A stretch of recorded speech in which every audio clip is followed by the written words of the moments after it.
Hello friends, સ્વાગત છે તમારું ગુજરાતી રેસીપી કિચનની અંદર। આજે હું તમારી સાથે શેર કરીશ બહાર મળે તેવો ટેસ્ટી વેજ પુલાવની રેસીપી। બહાર મળે તેવો વેજ પુલાવ બનાવતા પહેલા જો તમે ચેનલ પર પહેલી વાર આવ્યા હોય તો ચેનલને સબસ્ક્રાઇબ કરી રાખજો આ જ રીતની નવી રેસીપી મેળવવા માટે। તો વેજ પુલાવ બનાવવા માટે મેં પહેલેથી અહીંયા ચોખાને બાફીને રાખ્યા છે। કુકરની અંદર મેં ચોખાને અહીંયા બાફ્યા છે। તમારે અહીંયા ટેસ્ટી વેજ પુલાવ બનાવવા માટે ચોખાને તમારે છૂટા રાખવાના છે। અહીંયા મેં નોર્મલ રાઈસ લીધા છે। તમે અહીંયા બાસમતી રાઈસ લેવા માંગતા હોય તો પણ અહીંયા લઈ શકો છો, જેનાથી તમારો વેજ પુલાવ વધારે ટેસ્ટી બનશે। તો પુલાવ બનાવતા પહેલા તમારે પણ આ જ રીતે ચોખાને બાફીને રાખી લેવાના છે। બહાર જેવો ટેસ્ટી વેજ પુલાવ બનાવવા માટે હું જે તમને અહીંયા મસાલા બતાવી રહ્યો છું એ જ રીતે તમે મસાલા લેશો તો બહાર જેવો એકદમ ટેસ્ટી વેજ પુલાવ બનશે। તો અહીંયા વેજ પુલાવ બનાવવા માટે મેં અહીંયા ગેસ પર એક કડાઈ મૂકી છે। તો કડાઈની અંદર 2 ચમચા જેટલું તેલ ઉમેરીશું। તેલને ગરમ થવા દઈશું। તો તેલ આપણું અહીંયા ગરમ થઈ ગયું છે તો તેની અંદર 1 નાની ચમચી જેટલું જીરું ઉમેરીશું। 3 લવિંગ ઉમેરીશું। 2 તજના ટુકડા ઉમેરીશું। 1 તમાલપત્ર ઉમેરીશું। તમાલપત્ર ઉમેર્યા પછી આપણે 2 મીડિયમ સાઇઝની લાંબી કટ કરેલી ડુંગળી ઉમેરી લઈશું।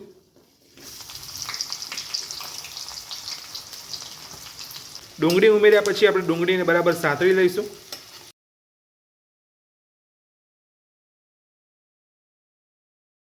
તો ડુંગળી આપણી અહીંયા સતળાઈ ગઈ છે તો હવે તેની અંદર કટ કરેલું ફ્લાવર ઉમેરીશું। ફ્લાવરનું પ્રમાણ તમે તમારા રીતે વધતું ઓછું કરી શકો છો। ફ્લાવરની સાથે અહીંયા ઝીણા સમારેલા કેપ્સિકમ ઉમેરીશું।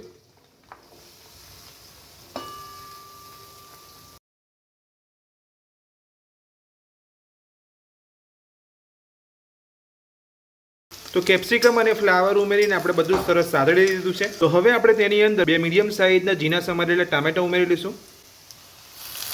સ્વાદ પ્રમાણે મીઠું ઉમેરીશું। બધું જ મિક્સ કરીને સાંતળી લઈશું। તો આ રીતે તમે અહીંયા મસાલા કરશો તો તમારો એકદમ ટેસ્ટી બહાર જેવો જ વેજ પુલાવ બનશે। તો ટામેટા ઉમેર્યા પછી આપણે ટામેટાને બરાબર કૂક કરી લેવાના છે। જો તમે અહીંયા ફણસી લેવા માંગતા હોય તો ફણસી પણ અહીંયા લઈ શકો છો। તો ટામેટા ઉમેરીને આપણે ટામેટાને કૂક કરી લીધા છે। તો હવે આપણે 1 વાડકી બાફેલા લીલા વટાણા ઉમેરીશું।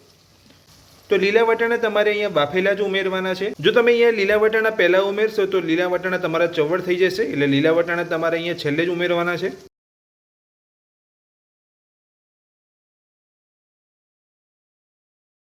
તો ટામેટા અને લીલા વટાણા ઉમેરીને આપણે બધું જ સરસ મિક્સ કરી લીધું છે અને બધું જ સરસ આપણું અહીંયા કૂક થઈ ગયું છે। તો હવે આપણે એમાં મસાલો કરીશું। 1 ચમચી કાશ્મીરી લાલ મરચું ઉમેરીશું। જો તમે અહીંયા વેજ પુલાવ તીખો ખાવા માંગતા હોય તો તમે અહીંયા તીખું મરચું પણ લઈ શકો છો। સાથે અહીંયા વેજ પુલાવ આપણો બહાર જેવો ટેસ્ટી બનાવવા માટે 2 નાની ચમચી પાઉંભાજી મસાલો ઉમેરીશું। 2 ચપટી હળદર ઉમેરીશું। 2 ચપટી ગરમ મસાલો ઉમેરીશું। મસાલો ઉમેરી લીધા પછી આપણે બધું સરસ મિક્સ કરી લઈશું।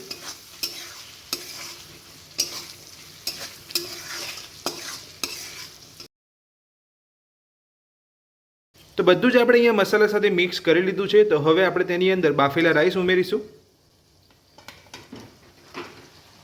રાઈસ ઉમેરી લીધા પછી આપણે બધું જ અહીંયા મિક્સ કરી લઈશું। મસાલા સરસ રીતે અહીંયા રાઈસ સાથે મિક્સ થઈ જાય એ રીતે તમારે મિક્સ કરવાનું છે, તો જ તમારો વેજ પુલાવ એકદમ ટેસ્ટી બનશે।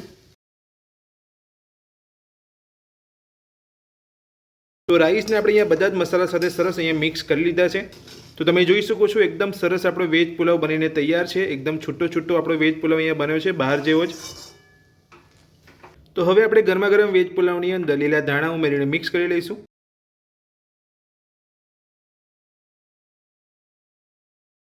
તો લીલા ધાણા ઉમેરીને આપણે અહીંયા સરસ બધું મિક્સ કરી લીધું છે। તો હવે આપણે ગરમા ગરમ વેજ પુલાવને એક પ્લેટમાં સર્વ કરી લઈશું। તો બહાર જેવો એકદમ ટેસ્ટી ગરમા ગરમ વેજ પુલાવ બનીને આપણો તૈયાર છે અને એક પ્લેટમાં આપણે સર્વ પણ કરી લીધો છે। તો વેજ પુલાવ બનાવવાની રેસીપી તમને મારી કેવી લાગી કમેન્ટ બોક્સની અંદર કમેન્ટ કરીને જરૂરથી જણાવજો। આજની રેસીપી તમને પસંદ આવી હોય તો વિડીયોને લાઇક કરજો। ચેનલ પર પહેલી વાર આવ્યા હોય તો ચેનલને સબસ્ક્રાઇબ કરી રાખજો આ જ રીતની રેસીપી મેળવવા માટે। Thank you.